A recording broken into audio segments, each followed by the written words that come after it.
ക്രിസ്തുവാൽ അനുഗ്രഹിക്കപ്പെട്ടവരെ, നിങ്ങൾ ചെയ്യുന്ന രണ്ട് നല്ല കാര്യങ്ങളെക്കുറിച്ച് ഞാൻ പറയട്ടെ. നിങ്ങൾ പ്രാർത്ഥിക്കുന്നവരാണ്, നിങ്ങൾ ജോലി ചെയ്യുന്നവരാണ്. ഇന്നത്തെ സുവിശേഷത്തിൽ സുവിശേഷകൻ യേശുവിനെക്കുറിച്ചൊരു പരാമർശം നടത്തുന്നുണ്ട്. ജനങ്ങൾ പറയുകയാണ്, അവൻ എല്ലാ കാര്യങ്ങളും നന്നായി ചെയ്യുന്നുവെന്ന്. നാം എല്ലാവരും നന്മ പ്രവർത്തികൾ ചെയ്യുന്നവരാണ്. പക്ഷെ അത് എങ്ങനെയാണ് ചെയ്യുന്നത് എന്നതാണ് ചോദ്യം. നാം എല്ലാവരും പ്രാർത്ഥിക്കുമ്പോൾ പൂർണ്ണമായിട്ടുള്ള ശ്രദ്ധയോടുകൂടെയാണോ നാം പ്രാർത്ഥിക്കുന്നത് നന്മ പ്രവൃത്തിയാണ്. പക്ഷെ എങ്ങനെയാണ് പ്രാർത്ഥിക്കുന്നതെന്നും കൂടി വളരെ ശ്രദ്ധേയമായിട്ടുള്ളൊരു ചോദ്യമാണ്. നാം കുർബാനയിലായിരിക്കുമ്പോൾ സുവിശേഷം പ്രഘോഷണം കേൾക്കുന്നു. പൂർണ്ണ ശ്രദ്ധയോടുകൂടെയാണോ ആ സുവിശേഷവും സുവിശേഷ പ്രഘോഷണവും നാം കേൾക്കുന്നത്? പൂർണ്ണ ഭക്തിയോടും അർപ്പണബോധത്തോടും കൂടെയാണോ നാം കുർബാനയിൽ പങ്കുചേരുന്നത്?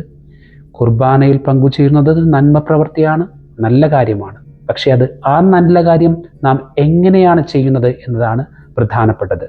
നാം ജോലി ചെയ്യുന്നവരാണ്. പൂർണ്ണമായിട്ടുള്ള ആത്മസമർപ്പണം നമ്മുടെ ജോലിയോട് നാം വച്ചു പുലർത്താറുണ്ടോ? ഇങ്ങനെയാണ് നാം ഓരോ നന്മ പ്രവൃത്തികളും ചെയ്യേണ്ടത്. നന്മ പ്രവൃത്തികളിലല്ല കാര്യം, ആ നന്മ പ്രവൃത്തികൾ എങ്ങനെ ചെയ്യുന്നു എന്നതിലാണ് പ്രധാനപ്പെട്ട കാര്യം. ജോസ് മരിയ എസ്ക്രൈവ വിശുദ്ധൻ പറഞ്ഞു വയ്ക്കുകയാണ്, നിങ്ങൾ ഒരു കാര്യം ചെയ്യുമ്പോൾ ആ കാര്യത്തിൽ പൂർണ്ണമായിട്ടും ആയിരിക്കുക.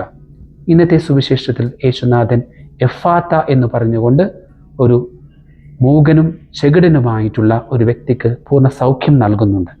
ഇവിടെ രണ്ട് പ്രവൃത്തികളാണ്. കേൾവി തിരിച്ചു കിട്ടുന്നു, പിന്നെ അവന് സംസാരിക്കാനായിട്ടുള്ള ശേഷി തിരിച്ചു കിട്ടുന്നു.